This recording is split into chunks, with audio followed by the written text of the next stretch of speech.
Good morning மக்களே. இன்றைக்கி மகாசிவராத்திரி. எல்லாருக்கும் மகாசிவராத்திரி வாழ்த்துக்கள். காலையில் என்னோடய ஹெர்பல் டீ இன்றைக்கி என்னென்னு பார்த்தீங்கன்னா, ஒரு ஸ்பூன் தனியாவை தண்ணியில் போட்டு நல்லா கொதிக்க வச்சு அதை ஆற வச்சு அதை குடித்தேன். அதுதான் இன்றைக்கி என்னோடய ஹஸ்பண்டோட ஹெர்பல் டீயும். இது டெஃபினட்டாக ப்ளட் சுகர் லெவலை கண்ட்ரோல் பண்ண ஹெல்ப் பண்ணுது. It's in digestion, plenty of antioxidants இருக்குது, நிறைய பெனிஃபிட்ஸ் இருக்குது தனியாவில். அது குடிச்சிட்டு அதுக்கப்புறம் இமீடியட்டாக குடிச்சிட்டு வந்து தென் பாயசம் வைக்க ஆரம்பித்தாச்சு. இன்றைக்கி லோட்டஸ் சீட்ஸ் வச்சு கொஞ்சம் சேமியாவும் போட்டு கடகடன்னு சுவாமிக்கு நிவேத்தியம் பண்ணுறதுக்கு ஒரு பாயசம் பண்ணியாச்சு. அதுக்கப்புறம் பாட்டு கேட்டுக்கிட்டே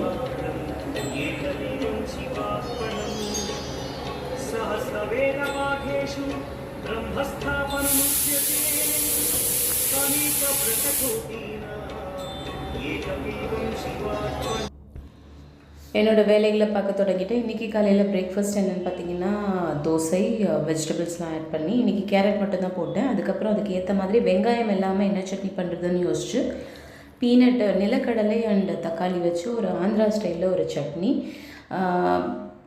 தக்காளி, நிலக்கடலை, கொஞ்சம் ஜீரகம், பச்சை மிளகா, காஞ்ச மிளகா, கொத்தமல்லி இதெல்லாம் வதக்கி போட்டு அரைக்கிறது. இதான் நிலக்கடலை டொமேட்டோ சட்னி.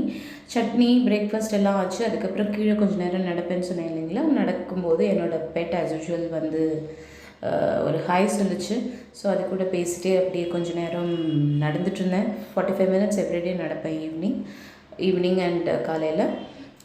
மேலே வந்து திருப்பி சமையல் வேலையில் ஆரம்பித்தாச்சு. இன்றைக்கி சமையல் என்னென்னு பார்த்திங்கன்னா, எல்லா காயும் போட்டு ஒரு சாம்பார், முருங்கைக்காய், கத்திரிக்காய், முள்ளங்கி, கேரட் அதெல்லாம் போட்டு ஒரு சாம்பார். அதுக்கப்புறம் கேரட் பச்சடி, நிறைய இஞ்சி, பச்சை மிளகாய், கருவேப்பிலை, கேரட் துருவி போட்டு ஆஸ் யூஷுவல் தடுக்கா, கொஞ்சம் கடுகு, கொஞ்சம் வெந்தயம், உளுத்தம்பருப்பு, காஞ்ச மிளகாய் இதெல்லாம் போட்டு தடுக்கா பண்ணிவிட்டு அதுக்கப்புறம் இந்த துருவி வச்சுருக்க கேரட் ப்ளஸ் கட் பண்ணி வச்சுருக்கிற இஞ்சி, பச்சை மிளகாய், கருவேப்பிலை இதெல்லாம் போட்டு நல்லா வதக்கிட்டு உப்பு போட்டு பெருங்காயம் போட்டு வதக்கிட்டு கடைசியாக ஸ்டவ் ஆஃப் பண்ணிவிட்டு 4 குழிக்கரண்டி தயிர் அதை அந்த கடாயோட சூடு இருக்கும்போதே நல்லா வதக்கிட்டு மூடி வச்சிட்டிங்கன்னா உங்களோட கேரட் பச்சடி ரெடி. இது சாம்பார் சாதத்துக்கு சூப்பராக இருக்கும். எனக்கு என்னோடய ரொம்ப ஃபேவரட் காம்பினேஷன் சாம்பார் சாதம் and any pachadi you can do இந்த மெத்தடில். உங்களுக்கு பச்சை மிளகாலாம் வாயில் கிடைக்கக்கூடாதுன்னா அது நல்லா அரைச்சி போட்டுக்கலாம், அப்படியும் பண்ணலாம், இல்லை இப்படியும் பண்ணலாம். ஸோ திஸ் இஸ் கேரட் பச்சடி. அதுக்கப்புறம் இன்றைக்கி அவரைக்காய் பொரியல் பண்ணியிருந்தேன். அதுக்கப்புறம் கொஞ்சம் வடாம்லாம் வறுத்து இன்றைக்கி எங்களோட சிவராத்திரி லன்ச் இது தான். Mixed with sambar, carrot pachadi, vada, brown rice for me, my husband.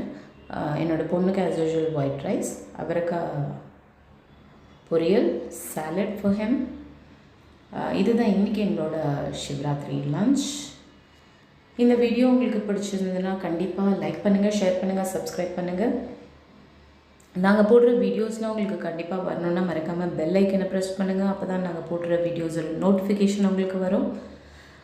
இன்னும் ஒரு இன்ட்ரெஸ்டிங் வீடியோவோட திருப்பி உங்களை பார்க்குறேன். டில் த டைம், பாய்.